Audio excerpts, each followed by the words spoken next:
purpose. Let us offer our obeisances to Srila Prabhupada. Namah Vishnupadaya Krishna Prasthaya Bhutale Vedanta Swamin Iti Namine Namaste Saraswate Deve Gauravani Pracharine Nirvishesha Sanyavadi Paschatya Desatarine Jaya Sri Krishna Chaitanya Prabhu Nityananda Shri Advaita Gadadhar Shivasadi Gaura Bhakta Vrinda Hare Krishna Krishna Krishna Hare Hare Hare Rama Rama Rama Hare. During the month of December, it was also very cold. But we got warm by conducting, during the month of December, 4 japa retreats. It was really nice.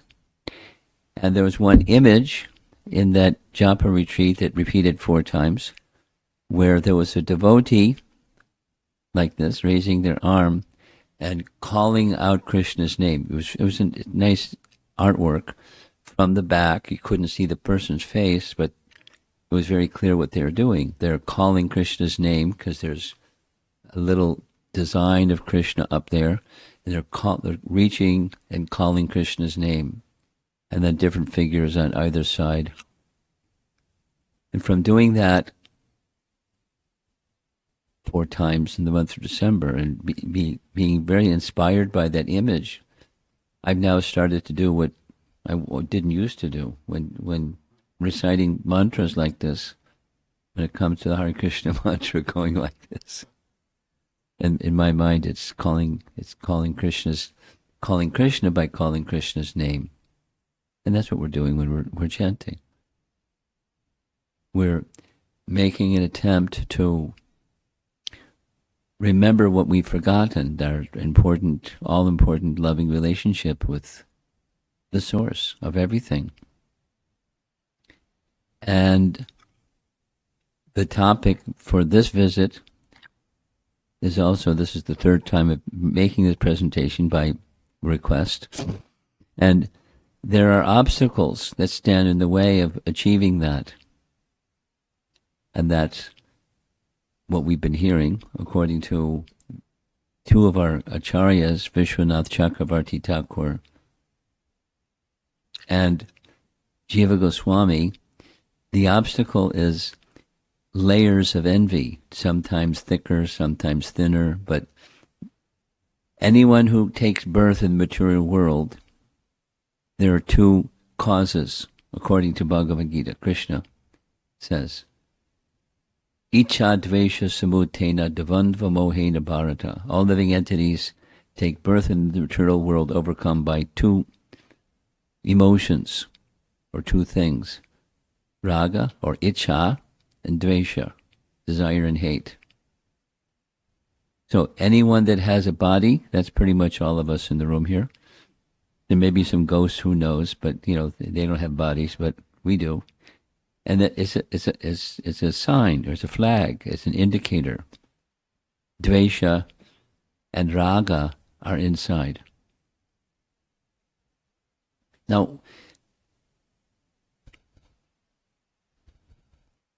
it's material.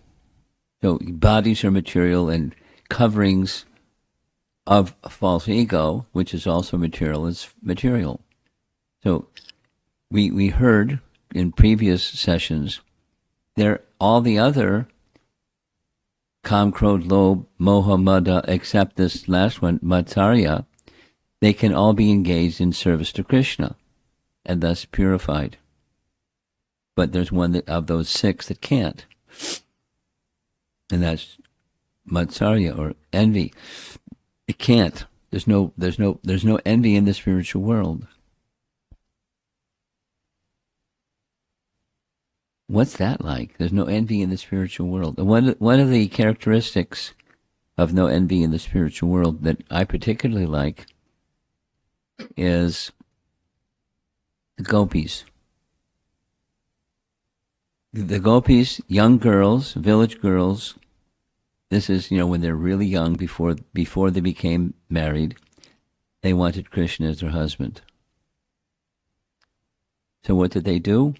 In the cold, this is cold, colder than this month of Magh, for 1 month, they underwent austerities. Havisham, which means unsalted khichdi. Khichdi's nice. Khichdi with no salt. Every day, and your only meal every day. Bhaktisiddhanta did like that. Do you know that? For a whole month, not for the whole Kartik season.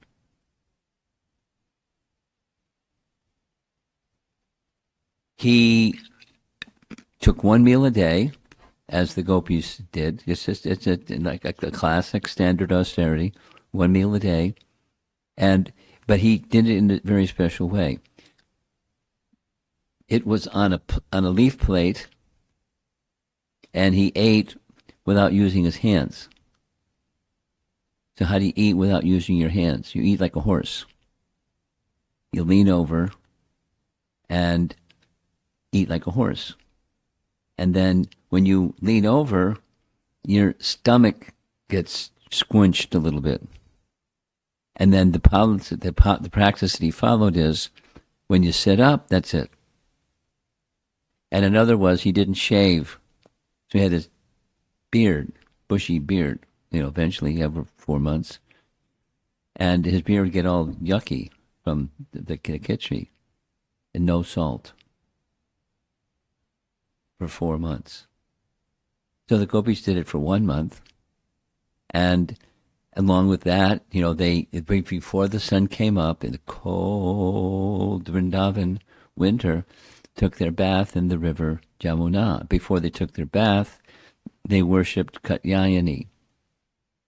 And they all said the same prayer. They want Krishna as their husband. Now, what young girls are going to do that?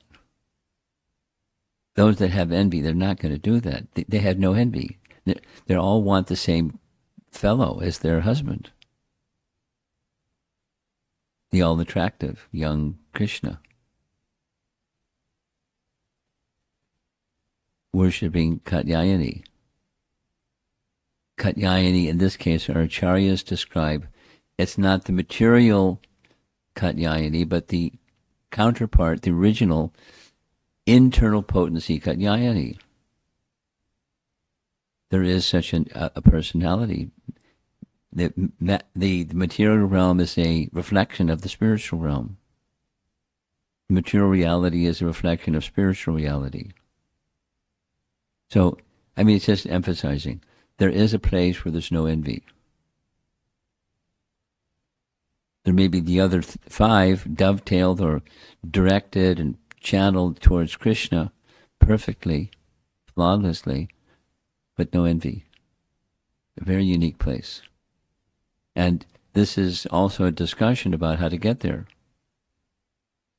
So, the antidote for that envy that exists for those in the material world is respect. Then different teachings and layers of how to respect and to whom to respect. At the very end of the last session, there's a not super detailed, but a description from Lord Kapila, the gradations of living entities.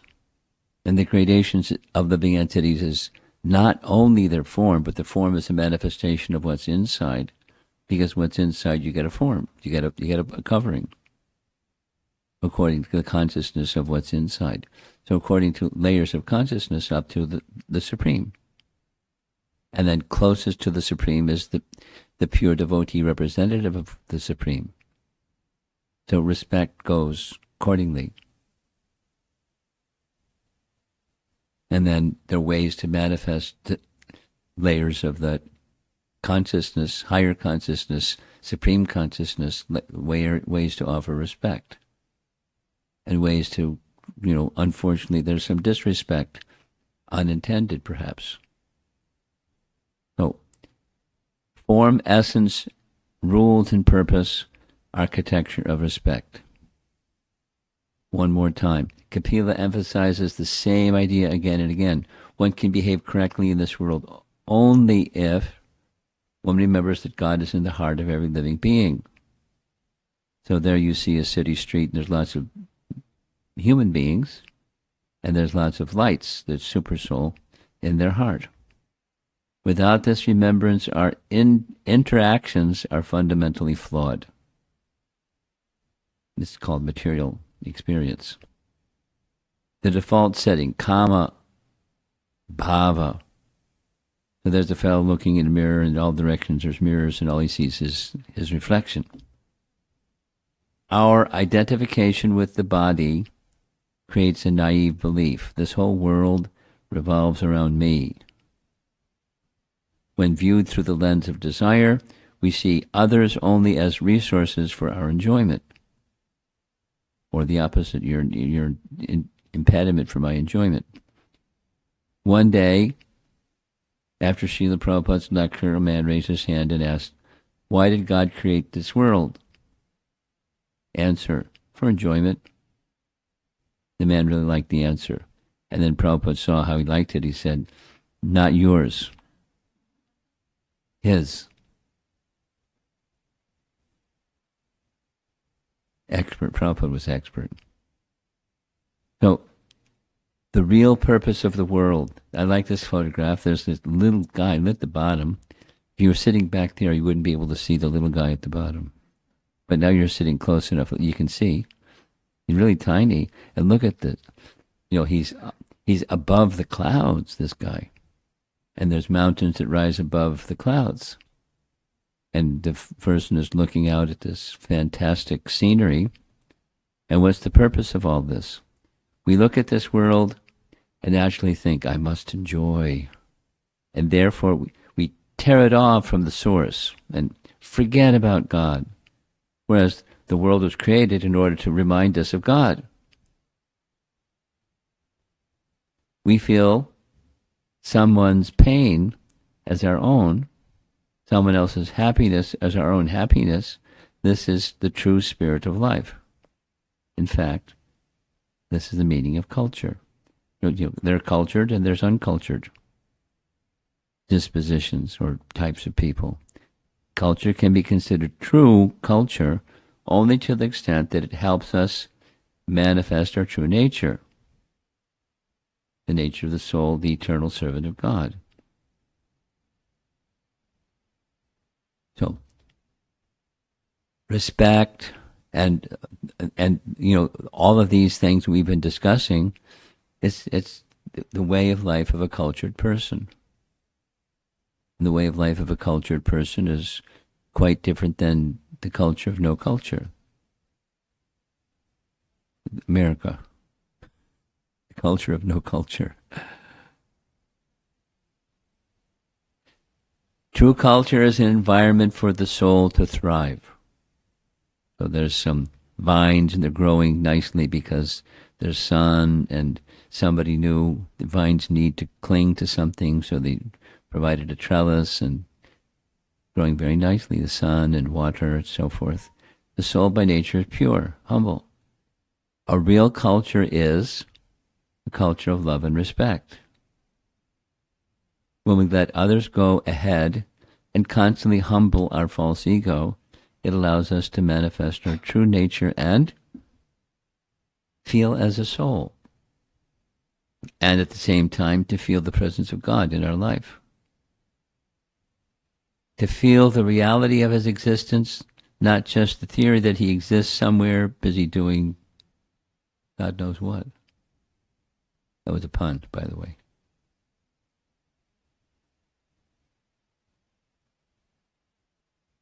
However, there's the flip side or the opposite. That's where the heart is closed, not open. By nature, we're open. When we experience disrespect in ill-formed relationships, doors of our heart begin to close. We become lonely and closed and afraid to express ourselves or to give. We live with our hearts locked. And that exists. I mean, there's abundantly exists. Maybe not, in the persons in the room, but in the world, there's plenty of that. But the meaning of human life is to give. Therefore, it's important to follow Vedic rules. That's the theme of this presentation. Rules and principles of etiquette in order to help each one manifest oneself and eventually realize one's spiritual nature. So the rules, that form, there's form and essence. Did we cover that already? Form and essence? No. Okay. Well, that's what we're going to be doing. I think it's this one. Now, as far as rules, Prabhupada indicated that there are many Vedic rules that are not so appropriate for today's culture, particularly in the West. Prabhupada eliminated many rules, saying that many were not practical in the current cultural and socio-cultural situation, but one he required that we do, and that is paying obeisances to one another. And that, from an external point of view, that's like strange for many people.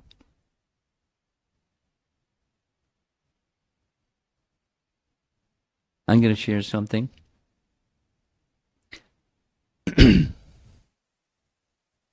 There's a devotee, a Chinese devotee who's really nice person, and they grew up in China. Most of their education was in China. They somehow got involved in a university in America and got a PhD in math in America. And the university that they attended, a devotee named Mahamantra Das was in charge of that little program at that university. And he encouraged her, invited her to come to a home program. She came to a home program. And then she had a question that she was a little shy to ask in the public forum. And so she confided in Mahamantra, and he said, let's go speak with him after the class. So that they did. The two of them came forward. He paid obeisances, and then she told me this later. The first time in my life, I paid obeisances, because paying obeisances in Chinese culture, respecting elders, is part of Chinese culture, as it is in India. The cultures are quite similar. Language is different, but the cultures are quite similar. But she had never done that, and she didn't feel uncomfortable. She from that time forward, she was quite content to offer respects to sannyasis and senior Vaishnavas. What could be more strange for people in the Western society for bowing before somebody and paying obeisances? But Prabhupada insisted on it. Why did he insist on it? Because it brings us closer, very close, to the essence. Here's a nice little example. Form reproduces essence. So this is the topic, form versus essence. And it's like a philosophical issue, a social issue, a religious issue. Form reproduces essence. Srila Prabhupada was encouraging, not requiring, but encouraging disciples to offer obeisances to one another. Panchakalpatrubhyascha kripa sindhubhya cha patitanam pavanebhyo vaishnava. We learned that really, really early. And because he wanted us to, because we're rough and tumble Westerners, what do we know about culture? So he didn't delete that one. It was standard. and some didn't like it. And they instead they stood up. So one day, Brahmananda, we've mentioned Brahmananda's name a couple of times. Brahmananda was one of the earliest devotees, and he, very honest, not challenging, but a very honest statement. He informed Prabhupada, why should I offer obeisances, bow down to everyone if I don't feel like bowing down? I don't have that feeling when I need to bow down, that I need to bow down, so I don't want to. It was just an honest, and Prabhupada's answer, bow down anyway. In due time you will feel, you will understand. So, in other words, it's like a child walking. There's walking propensity within the child, and by little practice, they're not just walking, they're running around like crazy. So its propensity is there. By practice it comes, and then it becomes very natural. Similarly, this offering respect or paying obeisances to others is of the soul. Respecting others is of the soul.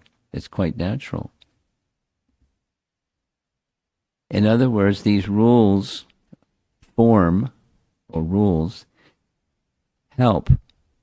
When we just accept some form, it helps us to reproduce the essence. So here's the little graphic.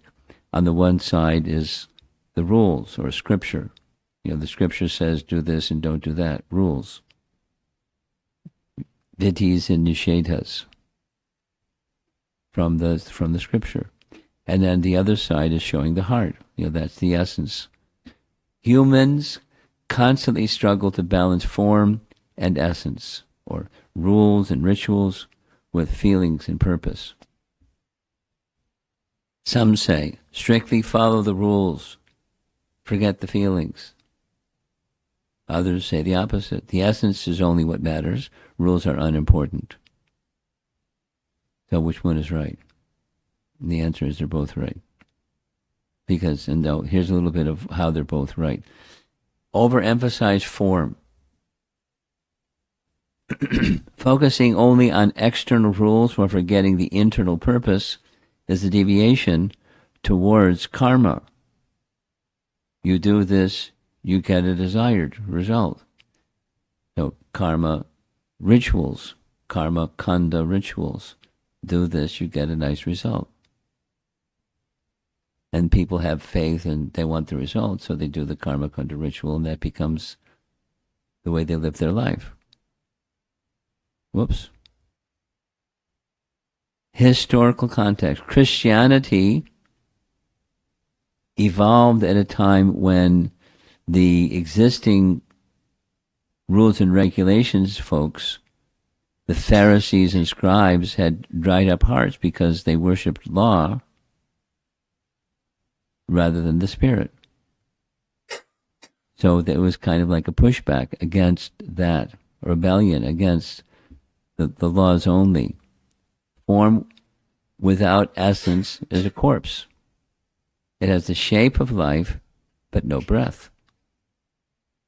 And then you can go in the other direction, disregarding form, and all you have is the essence. But there's no such thing. Disregarding rules to focus only on spirit leads to Gyan, or Mayavad philosophy. Distinctions are not existent. They're unimportant, first of all. And if you think that they exist, and they don't even exist. Jagat mithya. It's false. Essence without specific shape is just vague. It leads to the idea that everything is the same and nothing matters. Yatamat tatapat, and so forth. Essence without form is a ghost. It has spirit, but no vehicle to interact with the world. So, therefore, both form and essence are required, or bhakti is a synthesis of these two. Bhakti is the inseparable link between the two. Why? Well, it's based on Krishna. Krishna has form, and he is also the essence simultaneously.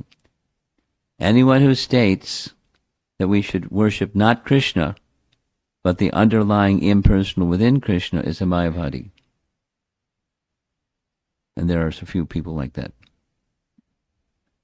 Krishna has a specific form, even wears a peacock feather, yellow dhoti, and carries a flute, and there are features that are very specific. While some struggle with this specificity, preferring a vague God, truth is specific. Because the divine has form, we can use the form, which in this case means the rules or rituals or procedures, and reach the essence.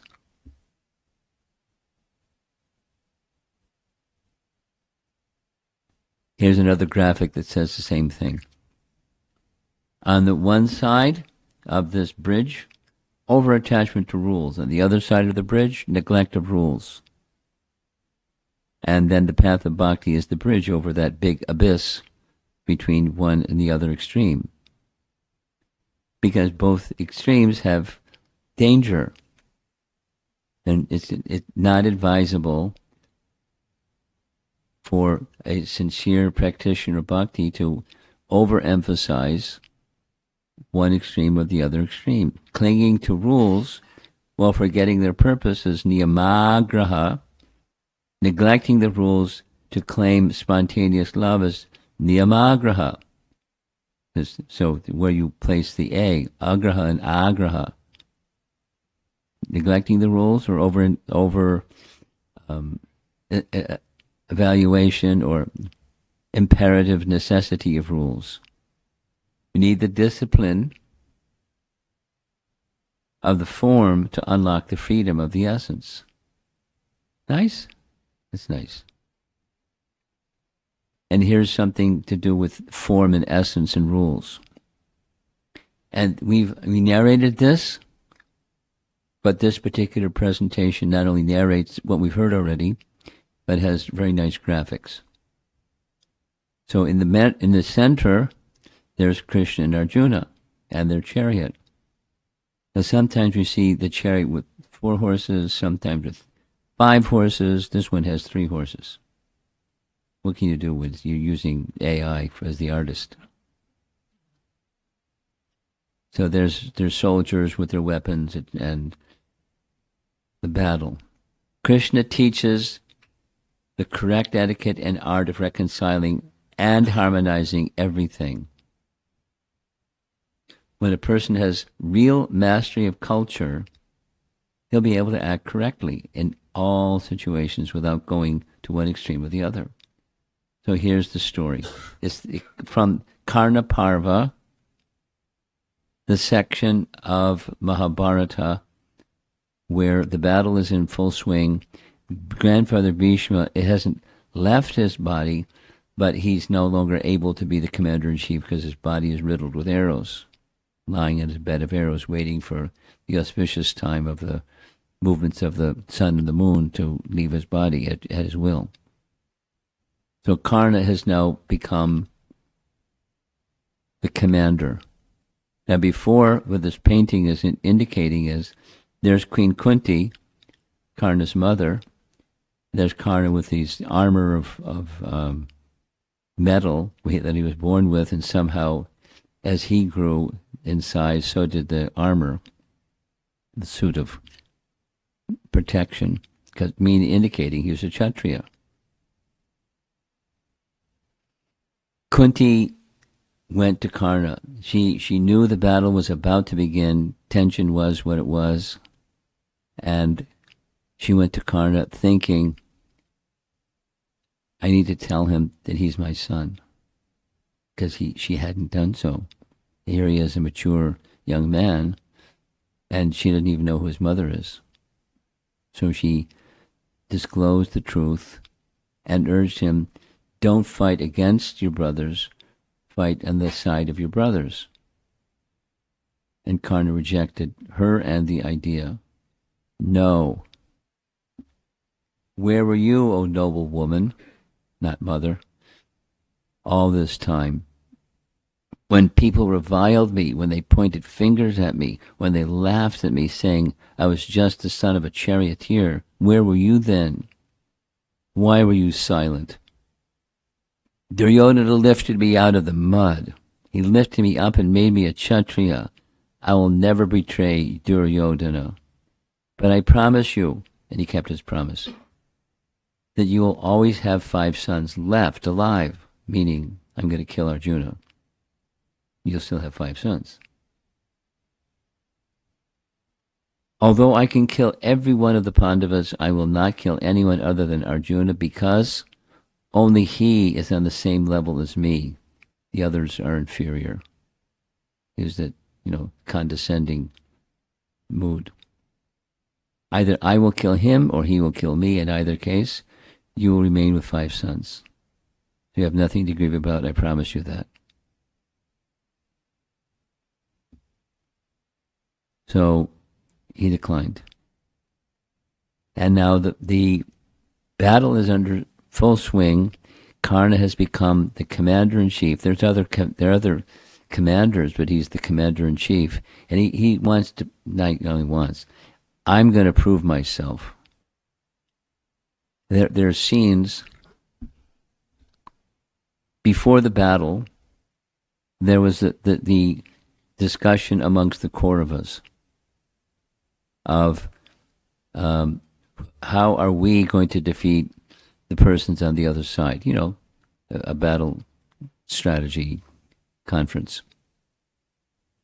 And Karna stood up and boasted, skip all this talk. I alone can destroy the entire Pandavas and their entire army. Let me loose. And Grandfather Bhishma was there, and he scolded him severely. Called, you're a fool. You're going to destroy the Pandavas when I say the Pandavas can't be destroyed because they're protected by Krishna. And you're challenging it, going to destroy the Pandavas, but they're protected by Krishna. You know what Krishna has done? This and that and the other and the other and the other. He didn't go all the way back into his killing of demons in Vrindavan, just what he did after leaving Vrindavan. How many times he defeated Jarasandha and this and that and the other thing and the other thing. And you're going to defeat the Pandavas. You're proud, you're boastful, you're a fool. And he sat down. Then he said, I shall not fight. Karna said in that little assembly. Because he's a boastful person. He's been, one can say insulted, but because Grandfather Bhishma had the stature and the seniority and the elderliness that he can say such things, and it's not offense. So during the battle, after Bhishma was not able to be continue as the commander, Karna was the commander. He began to fight and wanted to prove that he could defeat any of the Pandava brothers. Quickly and easily defeated Nakul and Sahadev. He even defeated Bhima in battle so badly that Bhima fled in horror from the battlefield. In the end, Karna challenged Yudhishthira to a duel because Arjuna was on the other side of the battlefield. So he challenged Yudhishthira. Not only he defeated Yudhishthira, he wounded him severely and he laughed at him. And finally he then destroyed his chariot and horses. Now, Yudhishthira is a king, and he's been humiliated by Karna. So the charioteer, somehow or another, was able to get him off the battlefield. He found another chariot and took him to a place where he could have his wounds treated and healed. So when it came down, he could have killed, but he made this promise to his mother, so it's between me and you and Arjuna. So he let him live. Yudhishthira, I will not kill you. Go ahead and live. But consider yourself defeated. So Yudhishthir's charioteer brought him to a tent, and another nice tent. But it's okay. He's a king. The Brahmanas who were nearby began to apply medicinal herbs. They knew the procedure. He was bleeding heavily, and his mind was on what just happened on the battlefield. Not so much the wounds, but being defeated badly. So back on the battlefield, Arjuna got word that Yudhishthira has been damaged, been wounded severely. So Arjuna, wanted to go straight away to Karna and get Karna, but Krishna stopped him. And when Krishna said, where are you going? Yudhishthira needs to be attended to, so let's go see Yudhishthira, then you can go after Karna. It was Krishna's redirecting his plan. More than physical pain, it was humiliation and defeat that haunted him. Arjuna was far away at that time, fighting some other part of the battlefield. He returned and didn't see his brother, so he became worried. They came with Krishna to see how he was doing. And there's the solemn-looking Yudhishthira, bloodied. And then Arjuna comes in to see him. Of course, Krishna is with him. And Yudhishthira was expecting the word that he took revenge, or he finished Karna. So he asked him, did you finish Karna? He's come to tell me good news. Karna has been killed. He has avenged me and my dishonor and my defeat. He has come to cheer me up. Despite his aching body, Yudhishthira sat up slightly and asked, is Karna killed? So Arjuna responds, saying, Karna? I didn't think about Karna. I thought about you when I came to visit you. It was important for me to find out what state you're in. You know the story, because we narrated this before. So when Yudhishthira heard this from Arjuna, he lost it. He spoke nasty words because of his, because Krishna inspired it, really. And usually, he's the emblem of virtue and the emblem of good speech. He felt such anger, pain, and insult, he began to hurl terrible curses at Arjuna. Here's a little graphic. You're a coward. Admit that you're afraid. You lived for a whole year as a eunuch, and now I can see you're still a eunuch. Wow. And, you have all these celestial weapons. It was prophesied from your birth that you would have, and you have. But you're not using them to the proper way. You should give your Gandiva bow to somebody who can use it properly. Ooh. When Arjuna heard that, he reached for his sword.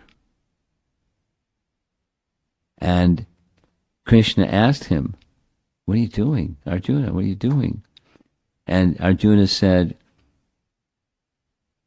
I will kill Yudhishthira myself. I made a vow. According to my vow, I must kill anyone on the spot who tells me to give away my Gandiva bow or claims that I'm worthy of it. I must fulfill my vow, and then I'll have to kill myself. So, the response to the out-of-character words of Yudhishthira. So Krishna is his dearmost friend, and Krishna stopped him. What's the benefit if you now fulfill your vow, and in so doing you kill yourself and your elder brother?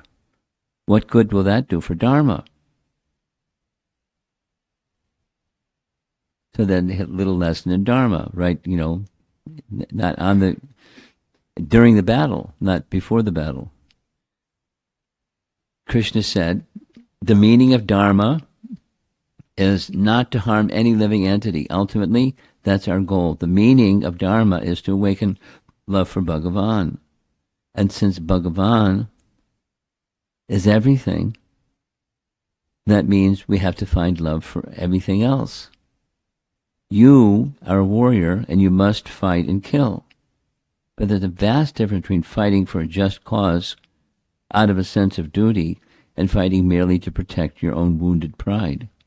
If you kill someone in defense of your wounded self-esteem, then you're in violating Dharma instead of upholding it. There's Arjuna with his hand on his sword. He had the intention of chopping Yudhishthira. So then, little lesson, right in the midst of the battlefield, or battle, fighting for duty with for the right cause, and fighting for adharma, or wounded pride. So there's a little graphic to illustrate what Krishna just said. Now, Krishna's, after calming him down a little bit, he's going to give him another little lesson. Another little lesson is that lie that protects you from breaking Dharma is truth. In other words, in order to uphold the highest Dharma, one must lie, then that lie becomes the real truth. So, reflect on this very carefully. Understand what you need to do. You should never kill Yudhishthira. On the other hand, you need to uphold your vow. Okay, fulfill your vow. And here's how you can fulfill your vow. Kill him without killing him. Insult him. Say something harsh and nasty, unpleasant. And when one who has been once honored dishonors worse than death, worse than death, you can kill him with your words. Go to Yudhishthira and scold him. When a younger person speaks disrespectfully to an elder, the elder dies in his heart. Kill him that way. So Krishna instructed. So Arjuna did. When we revile a senior person in our heart, we, in essence, kill him. We kill him in our heart, and this is tantamount to death for the senior. So, if you must kill Yudhishthira, then, for goodness sake, kill him with cruel words, and then fall at his feet. This is important. Then ask for forgiveness after you insult him. Sincerely repent, and he will forgive you. Everything will be fine. So there goes Arjuna. Boy, he got really carried away. Yudhishthira, you're actually a coward. You're a complete coward because of you. We lived 13 years in the forest, and every day in those 13 years we remembered how you played the dice game. Because of your weakness, our wife was publicly dishonored before our eyes. We lost our kingdom, we lost our honor, we lost our everything. You don't even know who you are. You're unfit to be a monarch. You have no qualities for this role. If you compare yourself to Bhima, it would be better to give the throne to Bhima. He is much more worthy. He's a real man. The whole war is because of you. And still you dare to scold me? Ooh. That's not Arjuna. It's completely out of character, being inspired by Krishna. And after he spoke like this, he didn't go right away and fall at his feet, which is what he was supposed to do. He just felt terrible. And if one has a little bit of conscience, when you speak disrespectfully to a superior, you feel what Arjuna is feeling. He felt terrible. He felt dirty, crumpled inside, soiled by something foul. And then us, if we, who are accustomed to many things, if we scold someone, we feel contaminated. If we are not completely desensitized, there is a nasty feeling inside, a disgusting, heavy sensation. So Arjuna felt like that. He had never spoken like that before. He had never allowed himself to think ill of his elder brother. He followed all his orders. For him, Yudhishthira was the representative of God, the real bearer of Vedic culture. Seniority was indisputable. He could never think badly of him, especially since Yudhishthira was adorned with all good qualities. So Arjuna went for his sword again. He was going to kill himself. Krishna said, "Where are you going? What are you doing?" "I want to kill myself. How can I live after this?" Oh, there you go again. Who will feel good about your dying? Will you feel good doing this? You will kill yourself and deprive the Pandavas of any hopeful victory? Why are you doing something so foolish again? Have you forgotten what the Shastras say? If you want to kill yourself, here's how you can kill yourself. Go praise yourself. That's killing yourself. Before a senior, go praise yourself. Just as when a younger man scolds the elder, he kills the elder. Likewise, the junior praises himself before the senior, he commits suicide. So go do that. Go praise yourself in front of Yudhishthira. So Arjuna is like a ping pong ball, bouncing back and forth between this and that. And he came before Arjuna, Yudhishthira, and started praising himself. Yes, I will win everything with my Gandiva bow and blah, blah, blah, blah, blah, blah, blah, blah. And he felt yucky. But when he said all this, he felt even worse. So much worse and disgusted that he fell at Yudhishthira's feet and begged for forgiveness. Please forgive me, I'm the biggest fool. I wanted to kill you. And I insulted you. So it looks like his wounds healed pretty quickly, huh?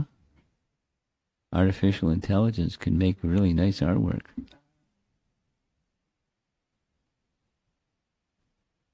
And then he said, "Dear king, in fact, my whole life belongs to you.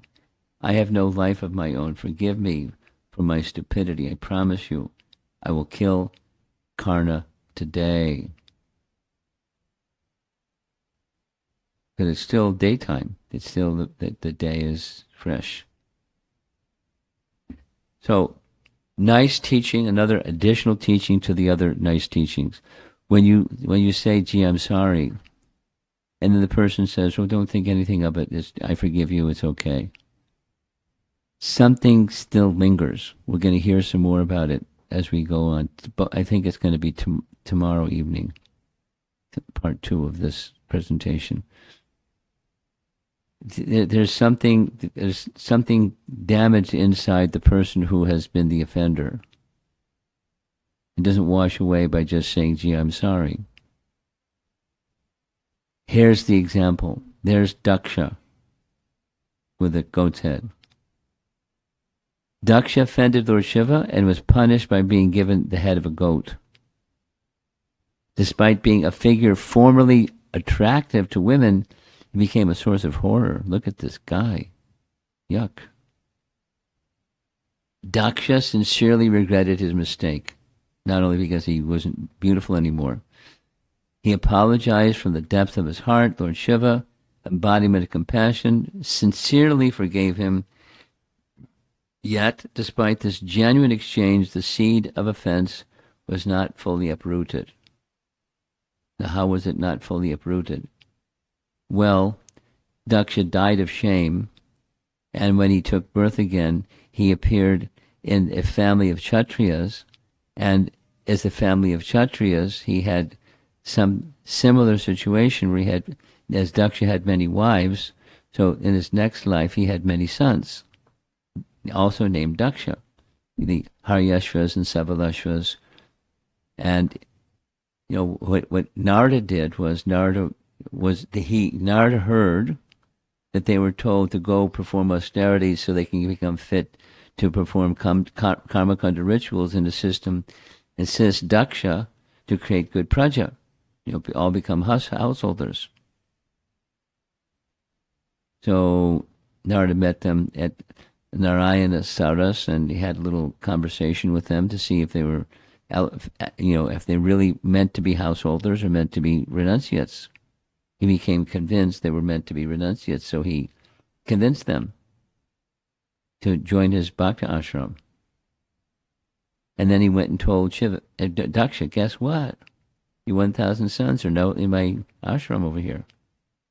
And Daksha was really angry. So then his 10,000 sons, he warned them, don't listen to Narada. But they listened to Narada, and they also joined his Bhakta ashram. And then he cursed him. Daksha cursed Narada because that tendency, that seed of offense was still inside. That's where you can find it if you want to read it. He cursed Narada Muni, whole chapter. What happens to us, to the offender, if you offend a senior person, a devotee, Krishna, or the holy name? Not enough simply to ask for forgiveness. Daksha asked, he was given. Even sincerely, although that's a good beginning, you have to do something positive, do something to please the person offended. This is Jiva Goswami's teaching on this point in his Sandarbha, Bhakti Sandarbha. The objective is to perform a service so dedicated that it melts the heart of the offended party. Redemption requires action, not just words. So, there's Arjuna. He went to the feet of his elder brother, Yudhisthira. In addition to asking for forgiveness, he again made the commitment. Today I will do what you want me to do. I will kill Karna. And what was Yudhisthira's response? Yudhisthira embraced him and said, no need for apology. Everything you said was true. I'm unfit to become the emperor. Because of me, you're in this miserable situation. In essence, everything you said about me was true. So I'm going to leave the kingdom. I'm unfit. He stood up and tightened his dhoti, began walking toward the forest with these wounds on his body. Doesn't show many wounds on this in this artificial intelligence drawing. Tears in his eyes. So Krishna saw Yudhisthira getting up and leaving. So Krishna followed him. Yudhisthira, where are you going? Krishna knew. So Krishna said to Yudhisthira, please forgive me. Krishna said, a babbling child, please do something.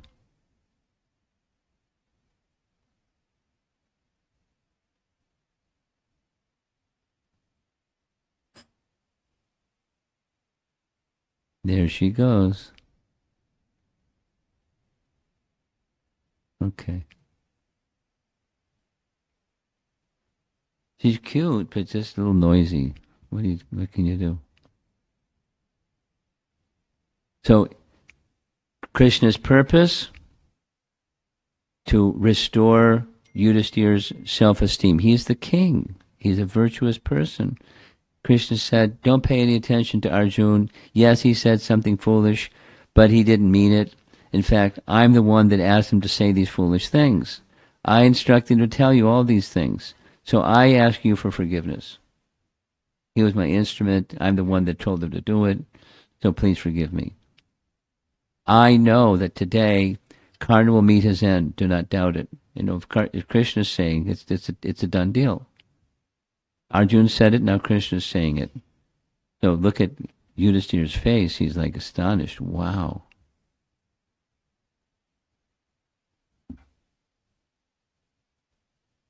Yudhisthira replied to Krishna, indeed, you saved us today. You saved both me and Arjuna. You helped us overcome this ocean of pain. Both of us acted foolishly. We spoke impetuously. You saved my life. You saved Arjuna's life. You saved our relationship. Thank you very much. Now, the reality is Krishna arranged the whole thing anyways, because they were all out of character, speech, and behaviors. But Krishna wanted to teach us something. The story shows that the principles of dharma, etiquette, and proper conduct are not rigid or mechanical. They exist to serve a higher purpose. Through his own example, Krishna teaches that these principles are meant to uplift, inspire, and please others, and to help them cross their ocean of pain and suffering. Let bhakti be not just in words, but in actions that bring joy, redemption, transformation to the hearts of all. I mean, that's a desired end, and if you have intelligence given by Krishna, it's done.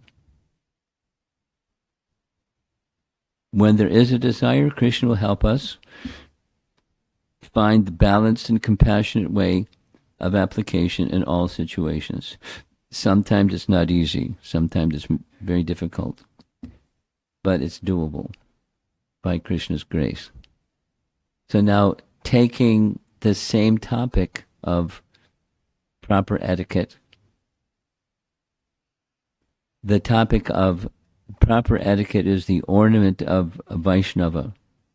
And the terminology was spoken by Chaitanya Mahaprabhu to Sanatana Goswami. And some of you know the history. The history goes like this. The two met in Ramakeli. Lord Chaitanya indicated, later you'll see me. So they Sanatana and Rupa, left their post in the government service. And this thing, that thing, the other thing happened. And Lord Chaitanya gave instructions to Sanatana Goswami for 90 days. On his way back from Vrindavan, Lord Chaitanya went to Vrindavan, and on his way back from Vrindavan, that's where he met Sanatana Goswami for the second time. And for 90 days, he instructed him in the science of devotional service. The Sanatana Shiksha section of Antya-lila instructions. So at the end of those 90 days, Lord Chaitanya said, I'm going to Puri, you go straight away to Vrindavan.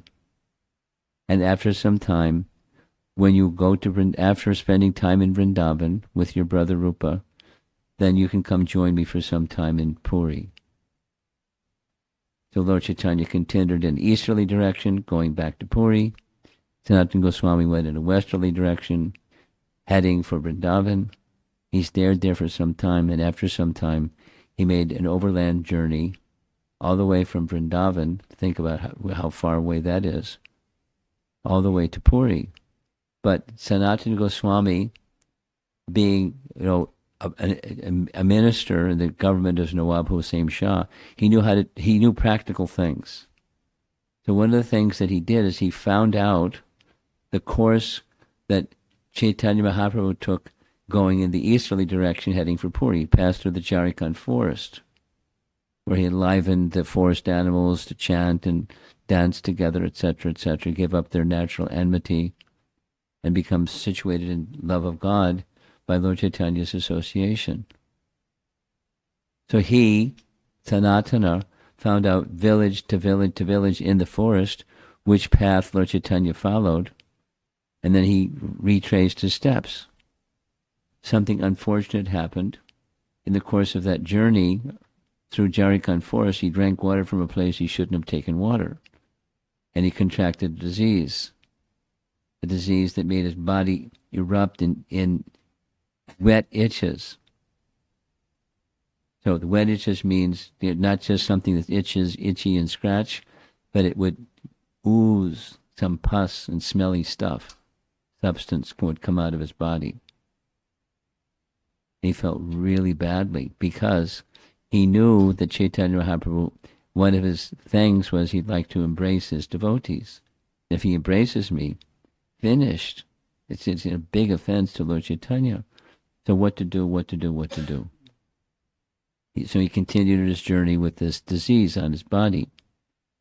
And when he got to Puri, Lord Chaitanya wanted to embrace him, and he kept saying, "Please don't touch me, please don't touch me." And Lord Chaitanya said, "You're like a little child." And the mother embraces the child, even if the body of the little child is not clean. She just loves her little child. To me, you're like a little child. He embraced him. And Sanatana Goswami was happy on the one hand, but very disturbed in his mind on the other hand, because he's offensive. So a situation arose where a daily practice of Chaitanya Mahaprabhu was that he lived in a very small room, Gambhira, in the house of Kashi Mishra. And in the early morning, when it came Mangal Arati time, he was there for Mangal Arati every morning and seeing Lord Jagannath from back, from the Garuda Stamba. And after darshan of Jagannath and the Arti of Lord Jagannath, he then was given some Mahaprasad of Jagannath by the Pujaris, and then Mahaprabhu went straight away to visit Haridas Thakur, who was living some distance away from the temple, because he wouldn't go to the temple. So Lord Chaitanya brought Mahaprasad of Jagannath to him. And they would sit and discuss, and he gave him Mahaprasadam. And then the next daily practice was Chaitanya Mahaprabhu would go to the Gopinath temple, or the garden, the Tota Gopinath place, where it's a garden, like an enclosed area, where very nice flowers and trees, and it's a very nice place. And inside there's a temple, and inside the temple is Gopinath. So Lord Chaitanya would go before Gopinath and chant and dance in ecstasy, and then sit and hear Gadadhar Pandit recite Srimad Bhagavatam. That was, part of his morning program every day. So when Sanatan Goswami reached Puri, at this particular time, it was the heat of the summer. And the heat of the summer is really, really, really, really hot in Puri. In many places in India, it's really hot in the summer. So hot it was like fire. That's what the illustration is meant to show. And he wanted to join Chaitanya Mahaprabhu in the Tota Gopinath temple.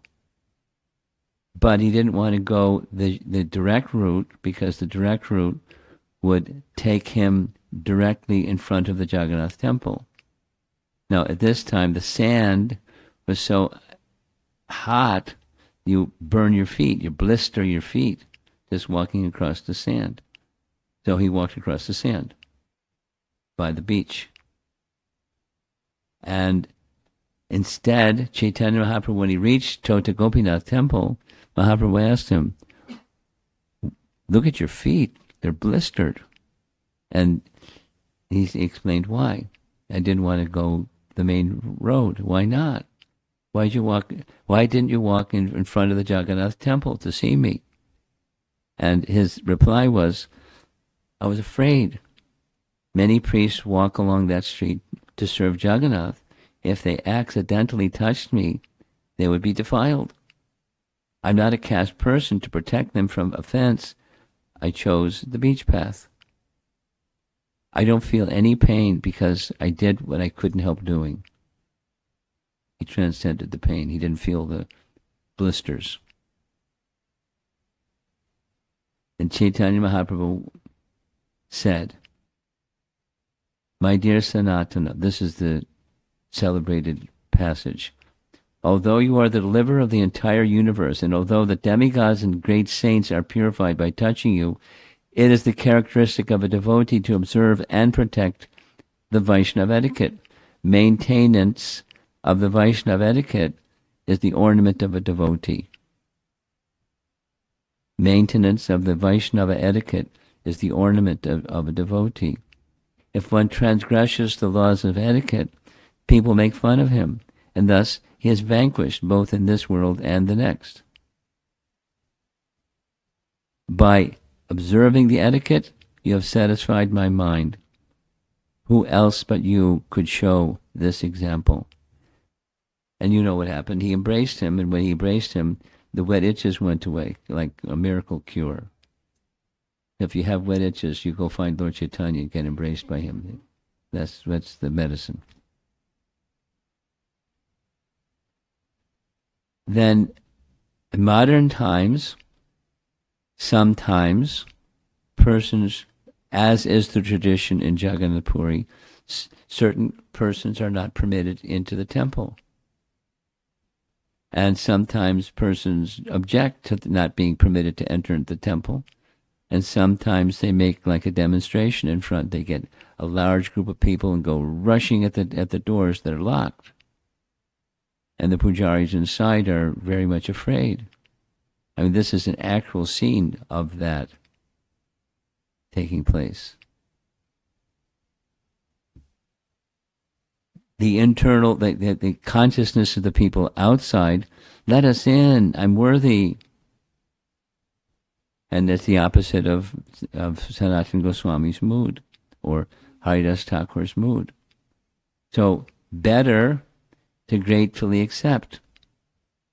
That's the lesson. A person never thinks, I'm worthy. Sanatana Goswami and Haridas stood outside respecting the tradition sanctified by time. Respecting the boundary pleases Krishna more than crossing the boundary. So don't demand respect. If something comes, you accept whatever that something that comes very gratefully. And no, bringing up to modern times, Prabhupada had a bunch of ruffians, the culture of no culture people, the Western European American youth. And he had to take that unpolished gem and make it polished. By his association, that was the challenge, and that's what he did. All my disciples should become ladies and gentlemen. Easier said than done. A gentleman is soft, well-mannered, educated, and humble. If someone who knows how to behave and follows the standard, that's the qualified person. Now, over a period of time, some rules may change. For example, in Satya Yuga, the killing of animals was a karma kanda ritual. But in Satya Yuga, that's a violation of Dharma. Why? Because in Kali Yuga, we don't have qualified brahmanas to ignite fire by mantra. Zip a lighter, maybe, or matches, but not mantra. And then everything else that goes along with that was a test to see the qualification of the brahmana. So they're not qualified brahmanas. So animal slaughter or animal killing is not, it's adharmic in the age of Kali. So rules may shift, but the principle of respecting laws doesn't shift. By Shastra, some restriction may shift. Here's a nice example. In our modern time, there's a boarding school where they have a policy that's part of they call it culture education. The culture education is, however many times you may see another person, some expression of happiness in seeing the other person and saying, a respectful hello. And it's a rule. And this is a boarding school, so you see the same people again and again many times during the day. One of the persistently implemented rules of etiquette at this boarding school, everyone must greet each other whenever they meet, no matter how recently the last meeting was. May seem very small, but the perceivable effect is the culture of respect, even by such very small interactions. Now, how they enforce that rule, I don't know, but it probably don't punish them if they don't or something, because the mood is a different mood, but it's a mood of respect. And with proper kinds of greeting, greeting someone in a polite way, supposing it's the opposite. You refuse to greet someone, in the culture of no culture, that's quite common. And it's nice when people greet each other in a cheerful way. So not acknowledging another person's or just ignoring that other person's existence is a kind of spiritual violence. And acknowledging another person's existence and appreciating it, that's respect.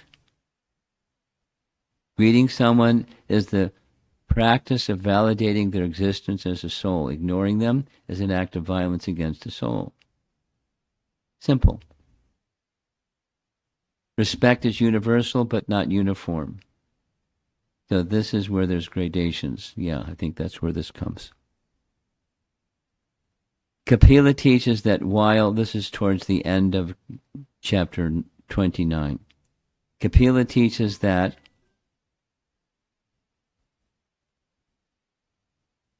while we must respect all beings because they're connected to God, the degree of respect depends on their level of consciousness. Etiquette requires discrimination based on spiritual development. So, Pandita Samadarshana. This is in the final verse. We're going to do this tomorrow evening. The final verse of the chapter. We're going to spend some time. And Samadarshana is just like in Bhagavad Gita. Pandita Samadarshana. Vidya Vanaya Sampane. Brahmani Gavihastani. Shuni Chaiva Swapake Cha. Pandita Samadarshana. Celebrated Bhagavad Gita verse. It's a symptom of a self-realized person. They see all living entities equal. Seeing all living entities equal doesn't mean you can't tell what the life form is. There's a tiger, we don't go embrace the tiger. There's a little, a human being, and we treat a human being as a human being. We interactions are commensurate with the coverings. But still at the same time recognizing the soul is the same. But even among souls that have the same species, like human species, there's gradations of consciousness. And that's discussed. The gradations of species, yes, but also a ladder of consciousness. And respecting that level of consciousness is Maryada. Just like Ramachandra, Maryada Purushottama. The perfect observer of etiquette. So there's a hierarchy. You see all those little spots, those spots are souls, and then there's hierarchy up to the Supreme Soul. In Chaitanya Shikshamrita, Bhaktivinoda Thakur writes on this elaborately. And here's a nice chart. I hope you like charts, because here's a little nice chart. Proper respect should be given considering the person's status. This is called Maryada. This is Bhaktivinoda's words.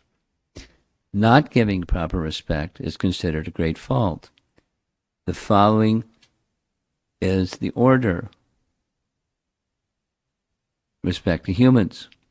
This is the same as what's in Chaitanya instructions to Sanatana Goswami, Antya-lila section of the Bhagavatam.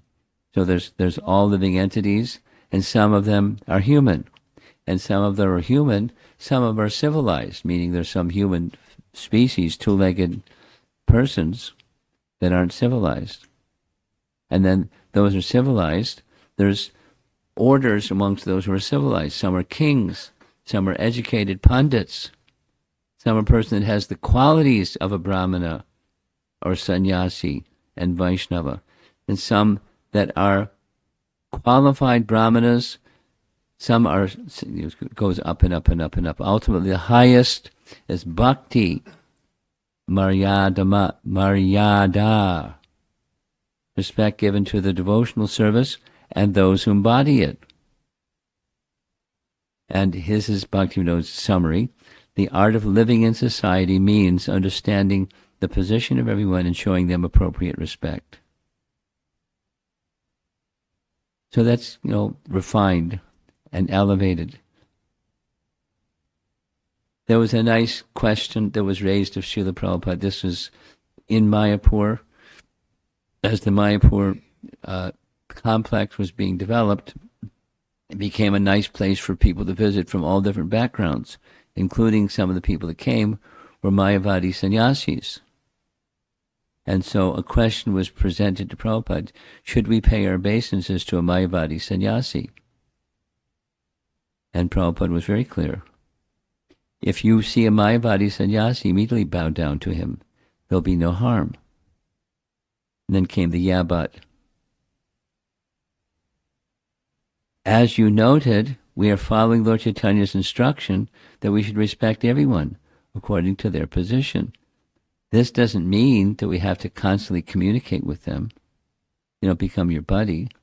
You offer your obeisances because that's their order. They're a sannyasi. Even if a person is a Vaishnava without good qualities, we should respect them as a Vaishnava. But we should not associate with them, with such a person. This competence to differentiate or show respect, depending upon the position of a person, is essential. And then we're concluding, that where does the intelligent discrimination come from? It comes from your spiritual master or masters, and by allegiance to and submission to, you get intelligence from them naturally. So, just like super soul, so it's imparted, and then you'll be able to discern what's what and how to behave. There is a hierarchy in this world, and Krishna is at the top. This understanding helps one realize spiritual knowledge. When we realize Krishna is manifested personally in our spiritual master. Through paying respects to our spiritual master, we gain a lot, materially and spiritually. The highest reward is realized knowledge. Vice versa. You don't do that, you're crippled. Knowledge remains theoretical. A reasonable person understands. Same message as the major part of what we heard yesterday. I need to receive blessings. I need blessings to be successful in every situation, materially and spiritually. First of all, I need blessings from above. Here's concluding. Bhaktivinoda has composed a famous song, song on Shikshastaka. You all know the song? Gurudev Kripabindu Diya, Kora E Dase, Trina Peksha, Atihina. It's one of those songs that in our ISKCON days we used to sing this Gurudev song regularly. O Gurudev, by administering a drop of your mercy, make this servant of yours infinitely more humble than a blade of grass. Shikshastaka commentary. Giving me the strength to bear all trials and troubles. Free me from the desires for personal honor. Shikshastaka, but in a song form by Bhaktivinoda Thakur. This little asterisk. Give me the ability, energy, strength, and reasoning to show respect to everyone, O my Lord, which fits completely with our topic. Show respect to everyone. Why? Because everyone and everything comes from the source of everyone and everything. So in that sense, offer respect, commensurate with their position. This understanding of how to properly respect everyone comes by the grace of the spiritual master. The Guru can give us this Shakti so that we can correctly treat everyone personally. In this way, we can get rid of all offenses to the holy name, that's Shikshastaka, and experience happiness from the holy name.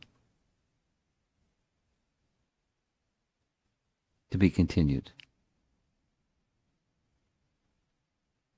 So tomorrow evening will be like the final class, continuing this topic and concluding this topic.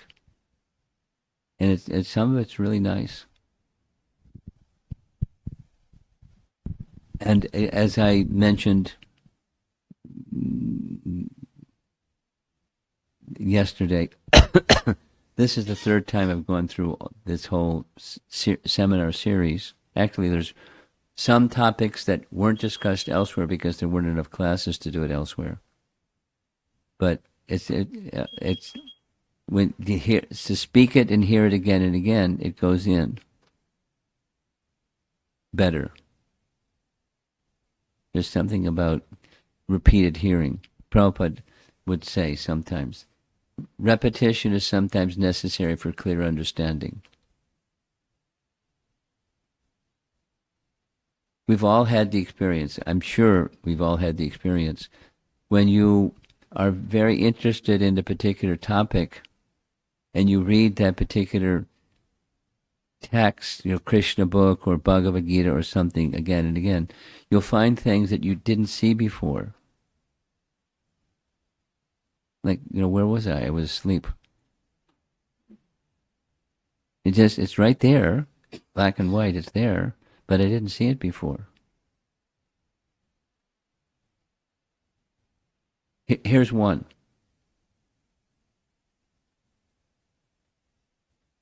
When Krishna came Akrura came from Mathura to bring Krishna. Because of courtesy, because of etiquette, Nanda Maharaj gave him a cow.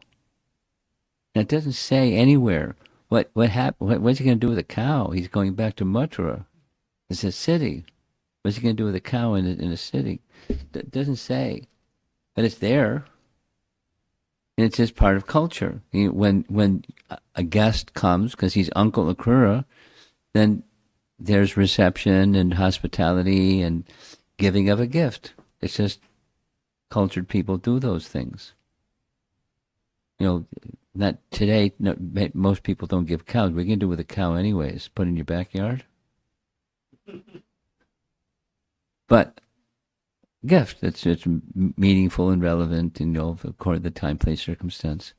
So there are things like that you'll find. I can give many examples. Here's another example. This came up recently because of Shivaratri.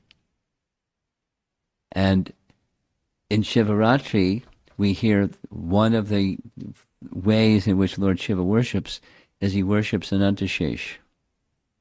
And where is Anantashesh? He has many residences, but one of those many residences is at the bottom of a universe, and his hoods, he's holding up the planets. He's holding up the universe on his hoods. Question. We had this little discussion in Shivaratri time in Naperville. Wait a minute, I thought he was Vishnu Tattva. Read more carefully, and there are places where it says he's Vishnu Tattva, places that it says he's Shiva Tattva. And preponderance, when Lord Chaitanya is instructing Sanatana Goswami in the Antya-lila, he's Shiva Tattva. And he's a Shaktivesh avatar, but an empowered Jiva, holding up the universe. He must be really powerful. The power of the potency of the Supreme Lord. And there's like a whole long... Lagu Bhagavatamrita, the whole book is a description of avatars, and in the description of Anantashesh, he's a Shaktivesh avatar, a Jiva empowered. He's in the category. There's a list of Shaktivesh avatars, and he's in that list. Then speaking specifically about him. So you have to read carefully. And if you don't read carefully, read it again. But better to read carefully and try to understand and assimilate the message that's being conveyed. And then you become a qualified Brahmana by at least having command of what the scripture says, and then the rest is to live your life accordingly.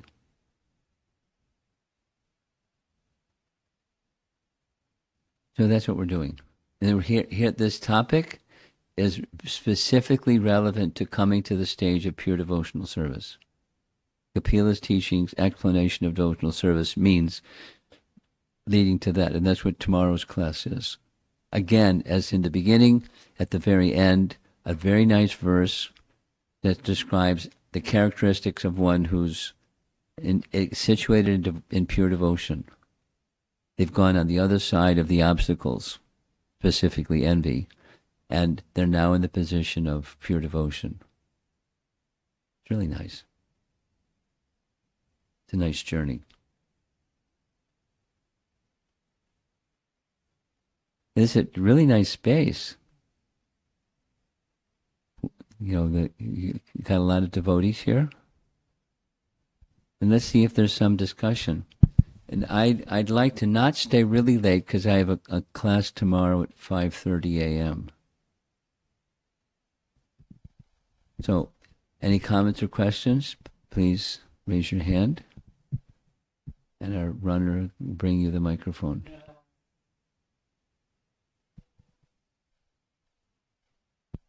Yeah, go ahead. Thank you, Maharaj. It was very nice today's class. I have a two comment and two question.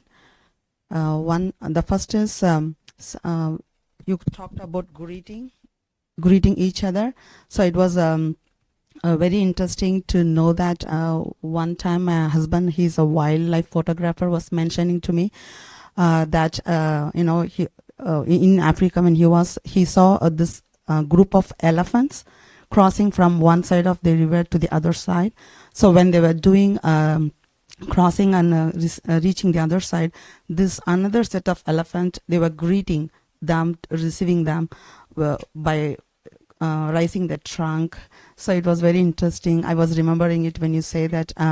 So this culture of greeting is not only, I'm saying that it's in other species of thing, depending on their level of conscious, I guess. I thought I want to share that interesting thing. The other comment is, you were mentioning about Lord Vitala in Pandharpur. So you took us in one of the yatra a couple of years before to Pandharpur, so we all could go to the temple, and in that temple it is a special thing is they allow us to touch the feet of the Lord Vitala.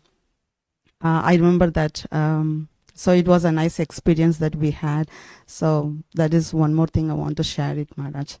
My question is about the Kundi and Karna was talking about related to that. I could see that Karna is expressing not to go on the side of the Pandavas because his gratitude feeling, he feels gratitude for Duryodhana. So as a Vaishnava, we also keep the feeling of give more importance to this gratitude feeling, which is more in our spiritual growth. So here, is he keeping his gratitude feeling, superseded the dharmic principle, or how to understand that part? When he was told about, he knew that the truth, the dharmic way, the Pandavas is on the side of dharmic side, but whatever Duryodhana does is not a right thing. But still, he kept his gratitude feeling, and he followed that. So, is that feeling superseded? Is that feeling superseded the dharmic principle? I'm not sure what you're asking. I think I know what you're asking, but I'm not sure what you're asking. It's misplaced gratitude. Free will can be properly or improperly placed. And his was, you lifted me up, you treated me with dignity and respect, and I'm deeply indebted. I'm loyal to him because he gave me what I want. Yeah. Material. Misplaced. And spiritual gratitude is something else altogether. It's the proper application of feeling of gratitude.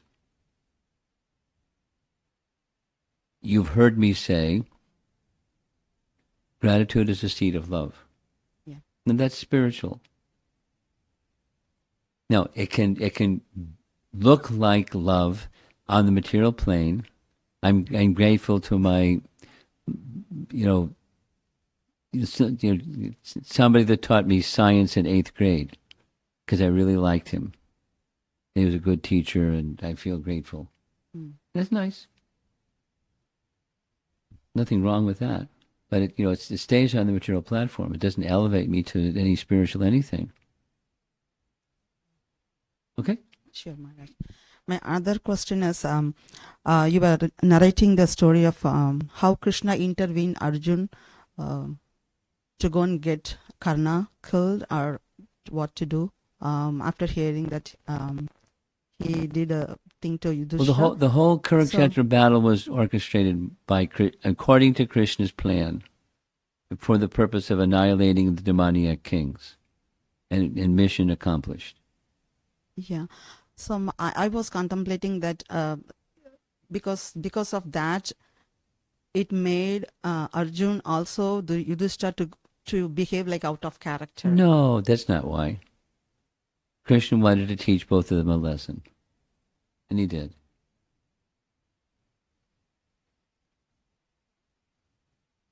A character lesson. Okay. And this is my last question. You already did your last one. Sure. Give him the microphone. I want to say something. There were some devotees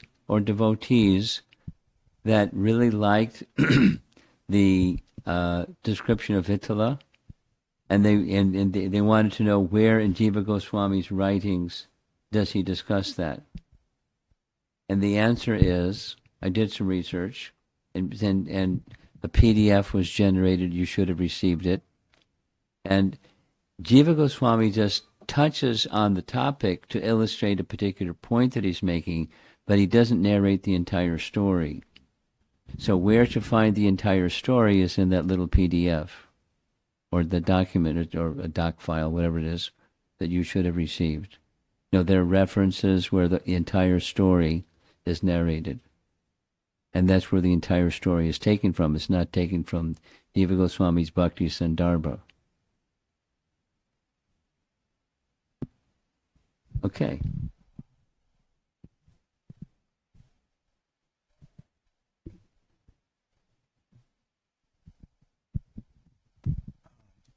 The pastime with Arjun and Krishna and Yudhishthira You like reminded me of the pastime with Jagai and Madai. Okay. How he was feeling such remorse, Lord Nityananda. Then eventually he was also saying remorse to all the people that he had offended, Right. and what he could do Yeah. to do that. And of course, Yes. Yes. Yes. Yes. Gee, I'm sorry. Okay. Forgiven. Now, render some service so that you don't like the opposite is Daksha. He got forgiveness, but he didn't change his mood. He carried on in his next life. So it's rendering service to demonstrate the rectification to the point where it's actually the root is removed. The tendency to do again is removed. Jagai Madhai. Anyone else?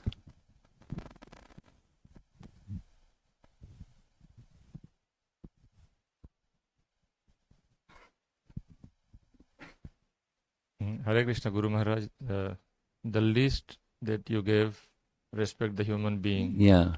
educated. You like it? Yeah, that's You want good. you want to see that slide? I'll send you Yeah. the slide. Yeah, But it's taken directly from Chaitanya Shikshamrita. yeah, that's very nice. So I'm thinking, is there something to refer when we are, in a situation where we are demanded with expectations, like, Hmm. parents want this, guru want that, temple president wants something else, pujari wants something else. Sometimes you get expectation from so many people at the same time. Prabhuji, I want this. Prabhuji, I want that. Then you prioritize. So you have the list. Yeah. Well, ultimately, Krishna is to be pleased, and Krishna will be pleased if you're honoring those who are dear to Krishna. So Krishna is to be pleased. But yeah, that's a nice list. I mean, they are all wanting you to serve Krishna. This is, yeah. Right. That's if hopefully, yeah.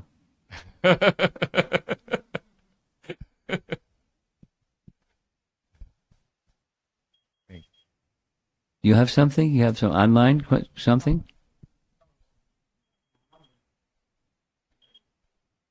What's the alarm?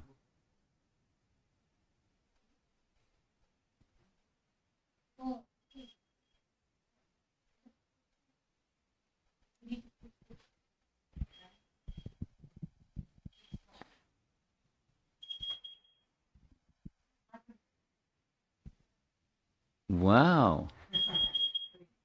You got a magical couch here.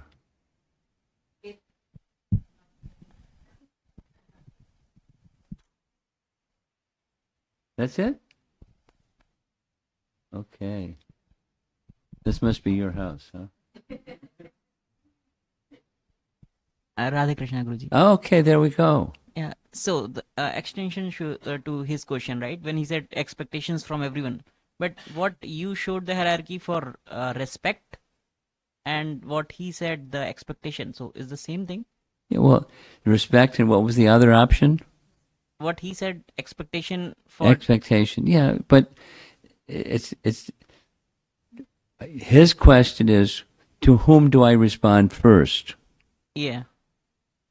And what you said, that whom to respect in a order, right? Well, it's respect commensurate with stage of consciousness, the levels of consciousness up to the supreme, or to go the other direction, just the pyramid upside down. Right. So yes, they're the same. Same. Okay. Okay, Okay. Thanks. it's another way of saying the same thing.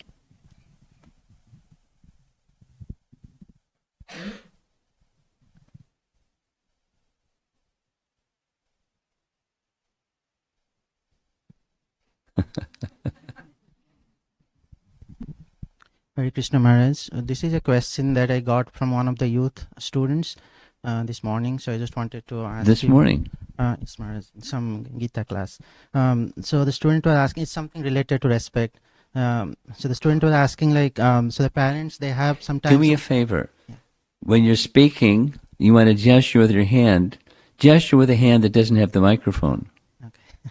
Yeah, so the student was asking, like, sometimes the parents, they have some unfulfilled desires from their, their youth. Like, for example, somebody wants to be an athlete, they cannot be an athlete, so they want their children to be that. So they want to see their desires fulfilled through their children. And so you're asking, like, okay, but I'm not interested in that, but my parents want me to do that. So I do respect my parents, I love my parents, but I don't want to do that. So in that case, what should be the duty?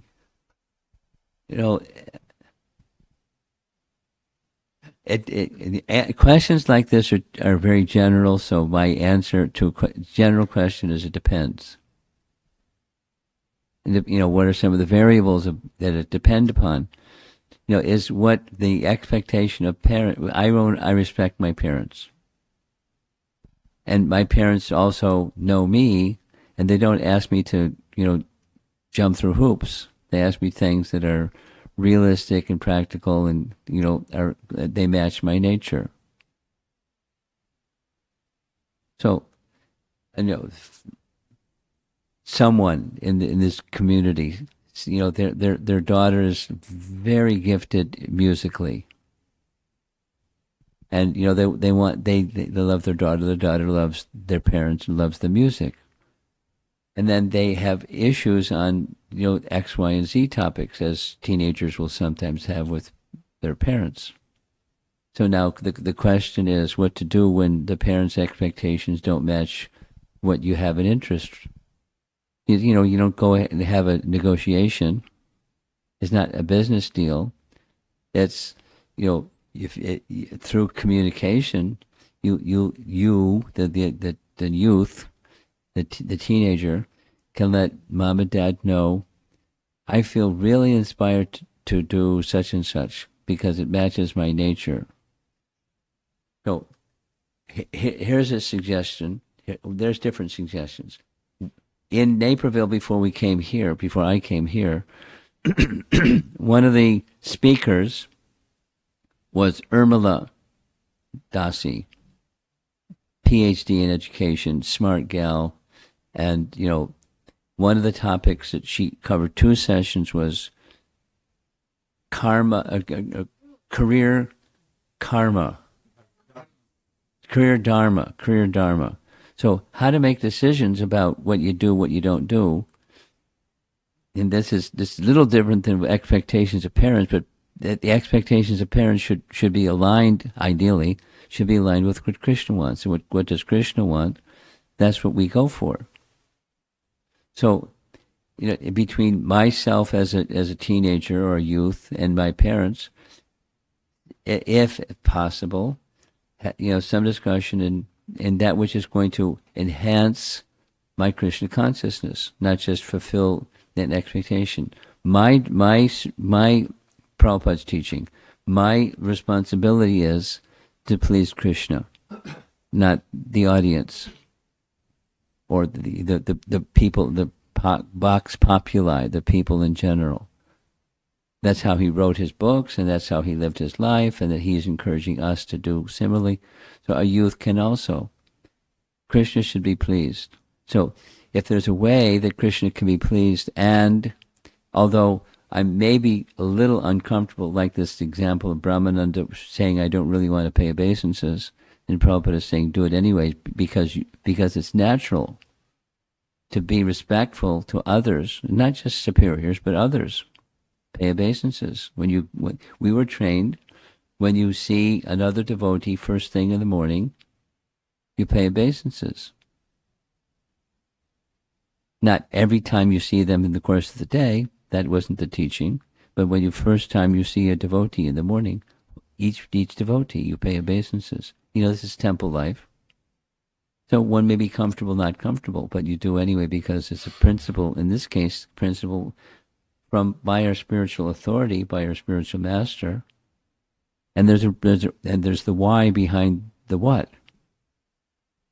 There's a reason why. It's part of becoming humble and being respectful to the Prabhus in the temple. And every day and every day and every day and every day. Of course, it can be mechanical. So, something that aligns with what's pleasing to Krishna.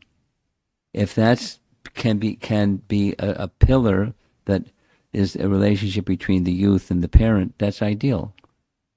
And then discussion can be what's pleasing to Krishna. And if I'm not comfortable but it's pleasing to Krishna, then I should do it.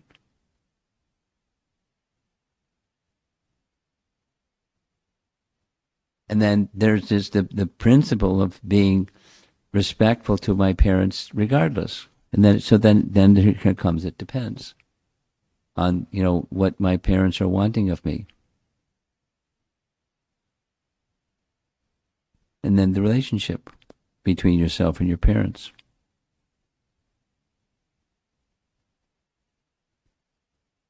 Depends. You get the last question. Hare Krishna, Guru Maharaj. I have a question in regards to respect. It might be kind of psychological. I don't know how spiritual it is. So let's see. Is it an interesting preamble? Is it always necessary for someone to explain themselves to others, so the other person does not get disrespected? Or sometimes it's okay to give a short answer, yes or no, I'm busy, and stuff like that, or that could be taken as an offense? It depends. It depends. I love those. No, it depends on the relationship and the other person, their nature, and what their needs are, and you be respectful to the other person and their nature and what their needs are. Mm. Some persons they'll be put off by a short, and some persons will be put off by a long. So know the person, but at the heart is respect, and what's going to be pleasing and meaningful to the other person. As far as you're not always going to get an A in your report card in that one, but you in course of interacting with others, you have a bit of an understanding. Just like I cut her off. She wanted to give her last question again. So it's okay. I could do it because there's a relationship where it's okay. And some other people, I'm not going to do that because I understand the person, the relationship isn't like that. So there's boundaries, and you know what those proper boundaries are. And that's just, social interaction, becoming a little wise and skilled and knowledgeable in social dealings, what their needs are. And that Krishna should be pleased, ultimately. So we're going to end. Thank you. Srila Prabhupada ki jai.